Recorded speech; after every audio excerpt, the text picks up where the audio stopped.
اعوذ باللہ من الشیطان الرجیم بسم اللہ الرحمن الرحیم کلوا واشربوا ولا تسرفوا انہ لا یحب المسرفین۔ عزیزان گرامی، قرآن مجید میں ارشاد ہوا کلوا واشربوا، تم کھاؤ اور پیو، ولا تسرفوا، لیکن فضول خرچی نہ کرو، انہ لا یحب المسرفین، میں اللہ فضول خرچی کرنے والوں سے محبت نہیں کرتا۔ اللہ تعالیٰ نے ہمیں بہت سی قیمتی نعمتیں دی ہیں اور ان نعمتوں کو ہمیں صحیح طریقے سے استعمال کرنا چاہیے، ان میں ہمیں فضول خرچی نہیں کرنی چاہیے۔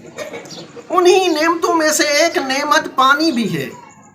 پانی اللہ تعالیٰ کی بہت بڑی نعمت ہے۔ وہاں جائیں جہاں پانی نہیں ہے تو لوگ پانی کے لیے کتنے تڑپ رہے ہیں اور دور دراز سے لوگ جا کے پانی بھرتے ہیں۔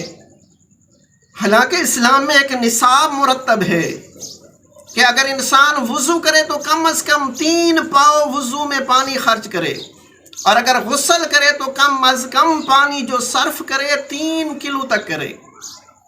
مولا علی علیہ السلام اپنے صحابہ کے ساتھ جا رہے ہیں کہ راستے میں آپ کو پیاس لگی، دریا کا کنارہ تھا، تو صحابہ کرام نے پانی بھر کے آپ کو پیش کیا، آپ نے وہ پانی پیا، صحابہ نے بھی پانی پیا۔ اب پانی باقی کٹورے میں بچ گیا، صحابہ کرام نے اس پانی کو زمین پہ پھینک دیا۔ مولا علی شبن ابی طالب غضبناک ہوئے اور کہا کہ پانی اللہ تعالیٰ کی عظیم نعمت ہے، آپ نے اس نعمت کو کیوں ضائع کیا؟ تو ہمیں خیال رکھنا چاہیے کہ جب ہم پانی استعمال کرتے ہیں وضو کے لیے، غسل کے لیے، منہ دھونے کے لیے، پاؤں دھونے کے لیے، تو یہاں فضول خرچی نہ کریں۔ اور دوسری چیز جو آج ہمارے معاشرے کا حصہ بن چکی ہے وہ ہے سگریٹ۔ جو ہماری اردو زبان ہے، اردو کا معنی لشکر کے ہیں، یعنی ایسی زبان ہے جس میں بہت سی زبانیں ہیں اور بہت سی زبانوں سے یہ مل کے بنی ہے۔ اس میں پہلا لفظ سگ ہے، سگ کے معنی کتے کے ہیں۔ دوسرا لفظ انگلش کا ریٹ ہے، ریٹ کے معنی چوہے کے ہیں، یعنی کتے اور چوہے کا جو نچوڑ ہو اس کا نام سگریٹ ہے۔ عجیب ہے، اس کے اوپر لکھا ہوا بھی ہے کہ یہ صحت کے لیے مضر ہے، اس کے باوجود بھی ہم اس کو استعمال کر رہے ہیں، اور ہمیں پتہ ہے کہ اس سے نمونیا بھی پھیلتا ہے، ہمیں پتہ ہے کہ اس سے پھیپھڑے بھی خراب ہوتے ہیں، ہمیں پتہ ہے کہ ان سے ہمیں جو ہے نا کینسر بھی ہوتا ہے، اس کے باوجود بھی ہم اس کو استعمال کر رہے ہیں۔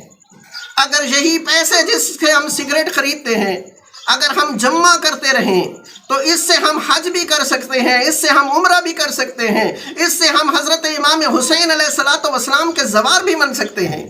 اسی لیے تو معصوم نے کہا نا کہ کھانا نمک سے کھا لو لیکن زیارت امام حسین علیہ السلام ضرور کرو۔